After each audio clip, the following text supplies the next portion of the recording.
Everybody, this is Matt from alphamatfitness.com. I'm just doing another video about a topic which is probably on a lot of guys' minds as they're trying to reach low levels of body fat, as they're trying to, get ripped, get shredded, get a six pack, because there's very lean levels of body fat. We're talking uh, 12 to 10% and below on body fat levels. And basically, I wanted to just put this video out there about where and when and what weight would you essentially achieve your goal at. And this is kind of a question which probably a lot of guys ask, and they're going in about with 200 pounds or more. Depending on what their starting point, they might be upwards of 30% body fat, 25% body fat. We're talking like a little extra on the amount of fat that's on the body, right? And they want to go down to an extremely lean level, right? And it doesn't necessarily have to be that case too. It could just you could be a relatively lean guy at around 15-16%, and you kind of want to drop down for the summer and get extremely shredded, right? Now, this is something that I've been going through, and this is kind of something which I am currently going through, and I've gone through many times in my life. And the best advice that I can kind of give you guys is that don't get so caught up on the numbers and what you think you might weigh when you reach your specific body fat percentage, because you can spend hours looking around on the internet at other men and what sort of results they've achieved, and what they look at certain body fat percentages. It's important to realize that although a lot of similarities do exist, with men and women when it comes to body fat composition, we all have different genetics. There are things such as height, age, and whatnot which play a factor, but also there's a lot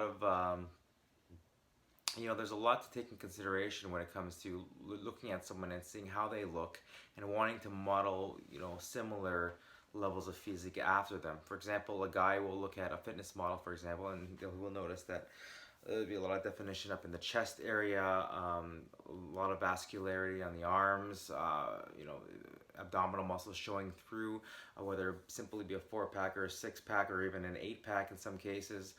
Seeing the separation of various muscle groups, striations, it depends, right? And all these different features will show up at different levels of body fat. But the thing that I really wanted to make a video about is there seems to be a lot of confusion on the internet about what someone looks like at 10% body fat. That abs will there was almost like this this thing that's been going on for a lot of years, and you'll find a lot of people still believe that what percent does your abdominal start to show? What percent of body fat will you have a 6-pack abs, for example? And this seems to be this 10% that's been floating around. A lot of videos of late, I've noticed a lot of YouTubers, a lot of these big time YouTube fitness guys are going around saying that they're on 14% body fat, and at 14% they have clearly visible abdominal muscles, vascularity in their upper arms and their biceps, and they look clearly well defined, and they clearly do have 6-packs, even if they're blurry at that body fat percentage, claimed 14-15%. Now, these claims are claimed that they've had their body fat measured using DEXA scans, which is arguably the most accurate way of measuring body fat. And there's been claims that their body fats are other percentages based off of caliper readings, bioelectrical impedance analysis, bod pods, dunk tanks, and just simply looking at photographs and based off of what you've seen in other people, determining based off their body fat percentage. Now, body fat percentage is actually a real thing. Unfortunately, there's no way to 100% accurately measure what body fat percentage is. There's another YouTuber out there by the name of Vitruvian Physique, I think it is. I'll put the link below to his channel. Actually, really good video that he did. Basically, he compared about 5 or 6 different channels, and YouTubers and fitness bodybuilding type guys would get their body fats analyzed and measured in certain ways, and then there's a huge variation of what body fats were. Some guys claim to be 12%, yet they look pretty ripped. Other guys said they came out to around 5% body fat, and they were and they were a little bit softer, a little more blurry abs, but yet for some reason the body fat said they were a certain body fat percentage. Now you could chalk this up to errors in the way that the body fat is being measured itself, but something which a lot of people don't seem to take in consideration is body fat distribution, which I think is a bigger deal. Everyone holds body fat different. Yes, there's certain not stereotypes. There's certain patterns which you may see that is more common in men versus women due to simply hormones. Estrogen tends to cause a lot of fat to deposit around the hip and hip region and kind of thigh area. And whereas testosterone in a lot of men will cause a lot of fat to be deposited in the upper body. We're talking like the abdominal region, and chest and the back and whatnot, but not so much on the legs. For example, I fall into that category. So for someone to say that they're ripped at 10% isn't always the case. They may have more fat upon their legs or on their back. It's just simply that their genetics, that their predisposed genetics determine that their body fat distribution pattern will basically cause the fat to go less on areas in the front, for example, on the arms. Like I've seen guys which have relatively large stomachs, but yet they have veins running down their biceps here, which I have really yet to develop. Mine are just simply starting to come in now. I don't know exactly my body fat percentage. I think it's around 13% at this point through calipers, and basically what I'm doing with caliper readings and a bioelectrical analysis handheld device, which arguably both of those things aren't accurate at all, I think. So it just makes it even more important that you have to base your results off of the scale and not using these man-made measurement techniques, which are basically inherently wrong. And then on top of that, we all have different body fat percentage, body fat distribution patterns. So to expect your body will look a certain way at a certain body fat percentage it could lead you down the wrong path. You may expect to be ripped at 10%, and you may exactly be ripped at 10%, but it's the way that your body holds the fat, your subcutaneous fat, on it and the way it's distributed. You may have more fat on your glutes and on your thighs and your hips, on your legs and your inner thighs versus your upper body, and that may kind of cause the percentage balance to kind of be skewed towards the bottom, which may make you look more lean at the top. And someone like myself who has really extremely lean legs, I practically have striations on my hamstrings and on my glutes, and not really my glutes, it's my ass, hamstrings and my quadriceps area, and even on my calves when I flex them. You can see the striations running through. I got some striations up on my shoulders and delts as I'm doing various shoulder exercises in the gym, especially like lateral like side raises like this, or I'm doing like an upright row. You can see a lot of striations happening up here. Now that may not be the case for a lot of people, but I don't have veins in my arms here, which is extremely crazy considering I've seen a lot of guys with stomachs who have veins in their arms. So I'm saying it all comes with genetics. Someone just may have less fat on the stomach and on the chest area, which causes a frontal look to, from a frontal photo to look much more leaner than they really are. Now I'm going to take my shirt off and kind of give an example where I'm at. I'm coming all the way down from 235, 240 pounds, well over 30% body fat. I've lost close to 60 pounds of fat, and I am nowhere near where I am what would you consider ripped or even lean in my opinion. I still think I am 13, 14, and some days I even think I'm 15, 16% body fat still. But I will just take off my shirt to give an example of where I'm at leanness wise. I'm getting a lot of kind of like in the center of the chest here. As I lose body fat, the subcutaneous levels seems to be dropping here. I have quite, like, my arms are leaning up quite a bit here as well. So if you look at the tricep area, it's starting to cut out here quite nicely around this area here. My stomach is lagging behind. I'm extremely lagging behind. Right now, I'm going to put a photo right up here of how I was before, and this is how I am now. Front and how I was before is right here. So, like, I'm nowhere near where I thought I would be. I was hoping that around 165 pounds I'd be completely ripped. Where I stand now at around 176, 177 pounds as of this morning. We'll see what I am tomorrow morning, which is my progress day weigh-in. We'll have to see what I kind of come out to be. But basically, it's a very, very slow process. I'm like, my body has improved quite a bit, but it's nowhere near where I'd like it to be, right? So obviously the lighting, I look different in different lighting as well, but there's a lot of fat in the stomach area still, just because I can grab on quite a bit here, way more than I'd like. In order to actually have the abdominals showing through, body fat has to get down to a level that's extremely low. So if you think of the, if you think of like, my arm would be here, like basically this is like where your muscles would be.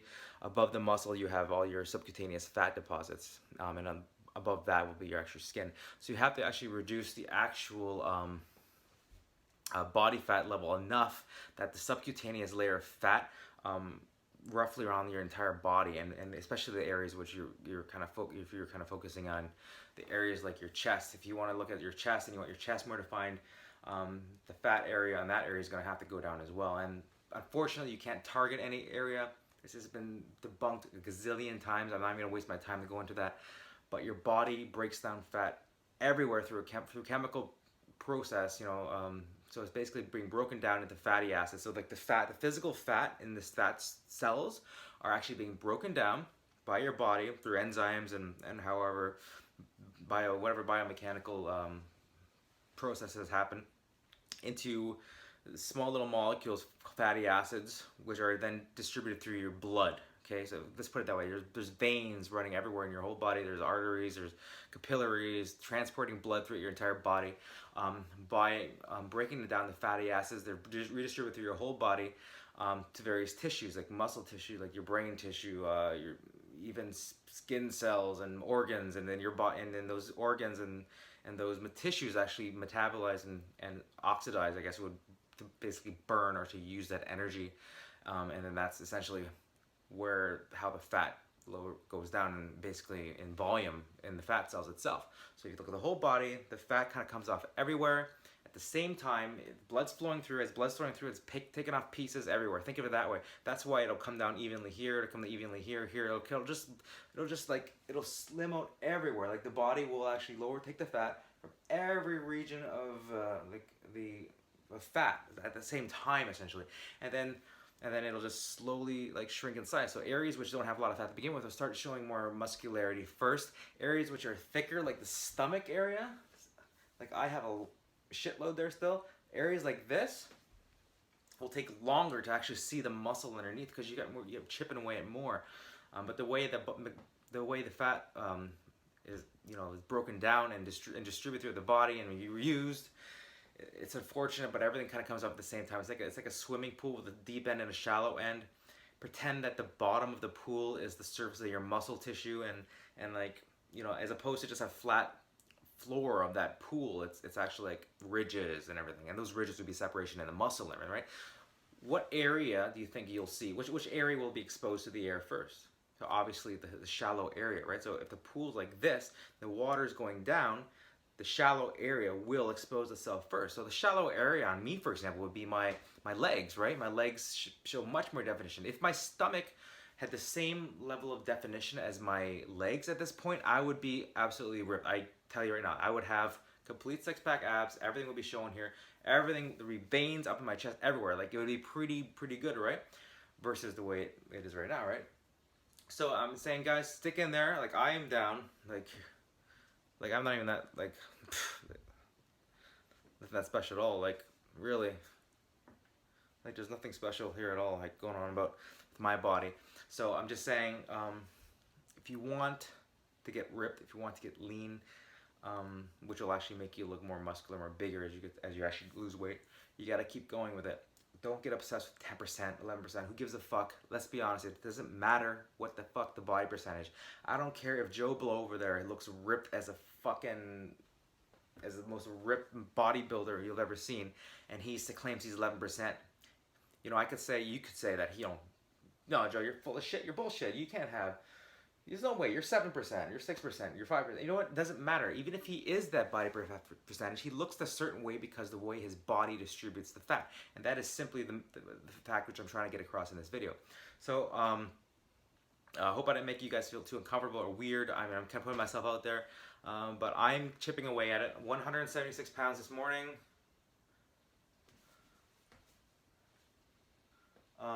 I fully anticipate having to cut until I'm in the mid 150s, probably 150 to 155 before I look the way I want to look, which is at least another 20 to 25 pounds, which is about 10 to 12 weeks cutting. So I'm looking at cutting another 3 to 4 months, which is fine. It'll put me into April at this point. But like I said, fitness is your life. Fitness is something that you do long term, right? So just think about that. Next time you see someone that's ripped, a certain body fat. Remember, we all hold our body fat different. It doesn't matter what percentage is. You just got to keep going, keep looking in the mirror, and don't worry about being too small, too light. If you want it, keep going for it. And if you want to put muscle on, keep cutting the fat until you have a certain level of muscularity that you want, leanness, and then go on a nice, clean, lean bulk, going 10% over your maintenance calories to gain some muscle for the next little while, right? And then repeat the cycle, cut again, right? But if you want to get ripped, don't give up like I have. Keep going until you get ripped. You're gonna have to lose the fat eventually, right? You want to be, I mean, if it's kind of about aesthetics with you as well, you want to be muscular, so like have enough size as well as have enough, be lean enough to actually show through that muscle, right? So, if you want to lose the fat eventually, might as well lose it now and go to a nice clean bulk to bulk up. And that's always kind of my downfall. I get to a certain body fat level, and I would not be happy. I'd be like where I'm at now. I'd be like, fuck, why am I not ripped? I'm 165 pounds. I am not ripped. I should be ripped. So I'd go on a bulk. Unfortunately, the bulk would always throw me off, and I'd go on a dirty bulk, and I'd go too far on the other end, right? So what you got to do is you can't go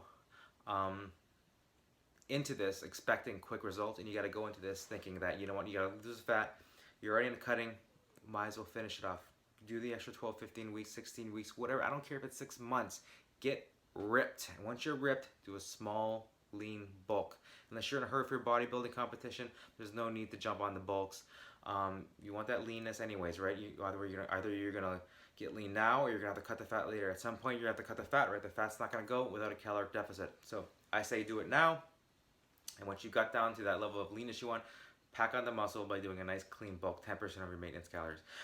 So that's about it. I don't want to go off topic here, but that's about it. So this is Matt from Alpha Matt Fitness signing off. Remember to like and subscribe this video if you found it helpful or useful at all. Put my page in the description box below, www.alphamattfitness.com.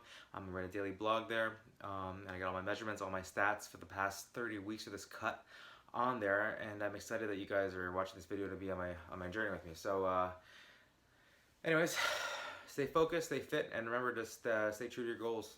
Thanks.